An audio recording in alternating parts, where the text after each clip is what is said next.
track wrestling here in Las Vegas at the U.S. Open with Rich Jensen, motivational speaker with Be a Champion in Life. Rich, we go back, I think 9 years, 2008. I was working for ESPN.com, freelancing for them, and I came across this story about a 37-year-old who was a junior college national qualifier for Clackamas out in Oregon. And I thought that was a pretty interesting story. I got to dig in a little bit more into it. Found out there's a lot more to your story at the time. Can you share with our audience basically the abridged version of what you went through and how that got you on a path to where you are now? Absolutely. Thanks, Andy. I spent 15 years away from the sport after high school, and the wrestling not only kept me focused back in high school, but it helped me through school and find some success. But after high school, once there was no wrestling and I was away from out making my own choices, I spent 15 years away from the sport. And it started with making some poor choices, and it got me down a path that I couldn't get back on track for a long time. 15 years I spent out there, caught up in the web of addiction and doing a little bit of time locked up away from my family, and it was tough. It was tough to get out of it.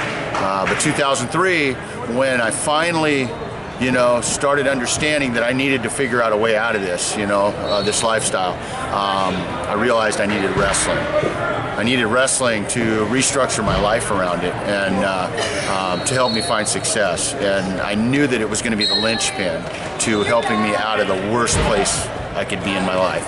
And so I entered into Clackamas Community College with a dream, a vision, had no idea what I was up against, and I wanted to be part of the team.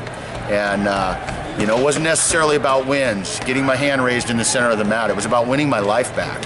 It was about recapturing my life. And I knew that wrestling, restructuring my life would help me. It was so beneficial to, and I knew where I came from, it was a great, healthy place back then. And so I did that, and didn't find a lot of wins early on. 2007, in fact, I lost a lot of matches over the years. 2007, I had a full losing season. I think I won 2 out of 17, 18 matches. And it's tough to get up and look at your teammates. It's tough to get up and keep continuing forward. And I looked at it like there's a time, you're going to lose some matches in life. And what you do about it and how you overcome that and persevere is going to determine your character. And so I stayed in it, and unfortunately, I'm very grateful that I did, because I trained all summer and I found a winning season in 2008. As you know, that's when you guys jumped onto the story. I had a great winning season, only lost a couple of matches, and continued on to the national tournament. And it not only helped me stay sober, but it gave me balance. It gave me structure in my life and set goals, and really helped me move forward.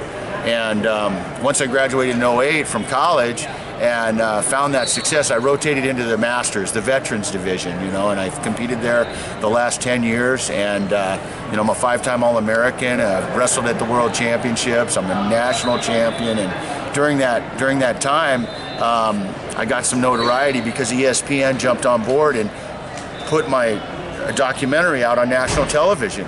And with that, it inspired me to go out and create Be a Champion in Life.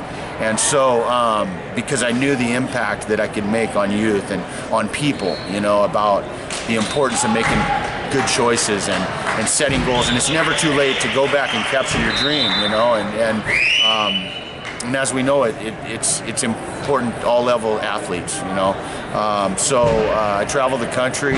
I speak to 30,000 kids a year right now about my story, about encouraging them to join my team of champions and making good choices and setting goals, and that anything's possible through hard work, discipline, just push through the challenges and the struggle, because everybody's got their own struggle. It looks different in everybody's life. Everybody's got some kind of struggle, but also everybody has a wrestling in their life. Something that keeps them passionate, focused, inspired, help them out of hard times, So it's been an incredible run the last 10 years. I've been sober 13 years now, clean and sober, and I thank the sport of wrestling to help me through that, But the impact we're making out there in the world is huge right now. We were sitting in the stands yesterday out here, and you were telling the story of how this all got started with a junior high, I believe, out in New York. Can you share that with our listeners? I can. How the ball all got rolling through that junior high. Yeah. I mean, I got a great story. It's a huge comeback story in life, in wrestling, but to be able to go out and share it was a whole nother. I wasn't sure if I could do it or not. You know, I knew it had huge value, but can I go out and speak in front of a crowd of people? I went to my mailbox one day after the ESPN documentary came out, and there was 25 letters from kids, and the mailbox was full, and so I started opening these letters and reading them, and I'm in tears. I'm in tears reading these kids. You know, a teacher out in upstate New York, Queensbury, New York, took the documentary and played it for his class, you know, 8th grade class, and had them created a lesson around it, a school lesson, and they had to write what they learned about the documentary and the life lessons in it and their goals, and tell a story and ask Rich Jensen a question. And so the idea was to write me, and then I would answer the questions and write back. And I went home and I talked to I get choked up because this is how it all began. And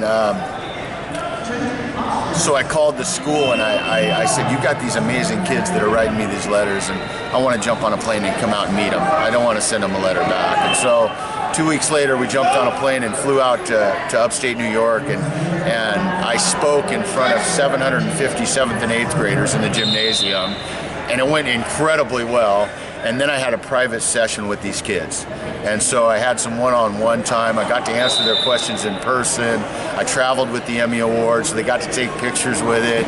I gave them all little rubber wristbands, be a champion in life, and had encouraged them to join our team of champions. And I left there inspired to create Be a Champion in Life and start traveling and speaking. And it just kind of grew from there, you know, over the years. And it's really grown to a pretty good place today.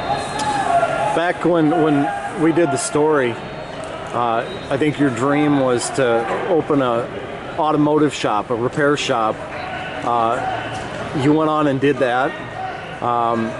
Did you ever imagine that it would all grow to this, though, to this level, that you'd be traveling the country, you'd be meeting some of the people that you've met, that you'd have this kind of impact on so many lives? Yeah, I actually had no idea. I knew in the beginning when I was able to stay clean for a while, and I knew wrestling played an instrumental part in the reorganizing and really focusing and seeing that anything was possible from here on out. And so I did rent a little shop about 8 years ago, and it's grown from there. It sustains itself now, and I structured it in a way and hired in a way so that I could train my guy to run the shop so that I could go out and speak. And I actually had no idea how much it was going to grow and how this was incomprehensible, you know. But at the end of the day, I stayed the course. I continued to travel and go to tournaments and connect with people. And, you know, it's that power of story. It's connecting, that human connection, because people can relate to so many different facets of this story. It's not just about drug addiction. It's about challenges in life. It's about, you know, setting goals. It's about overcoming things. And it's really, it's been amazing the way I've been able to connect with people and the impact that we've had. I actually had no idea. And this thing has taken off the last couple of years, and I'm very thankful for that because it's really important. What are some parts of your message that you try getting across to young people?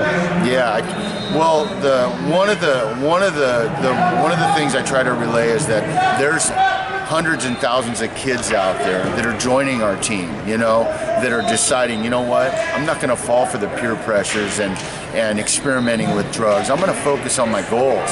If Rich Jensen can do this, I can do anything, you know, and that's what we try to push. It's like for me to come from that place and actually find success and end up up here doing what I'm doing, these kids have an opportunity to far exceed that. And also, you know, that poor choices and getting off track and getting stuck to where you can't get back, this can happen to anybody. You know, this can happen to anybody. It doesn't discriminate color, size, male or female, money, nothing. It can happen to anybody, and you got to protect yourself and continually make good choices to hopefully find the most success you can in your life. Thanks so much for your time, Rich. Appreciate it. Thank you, Andy.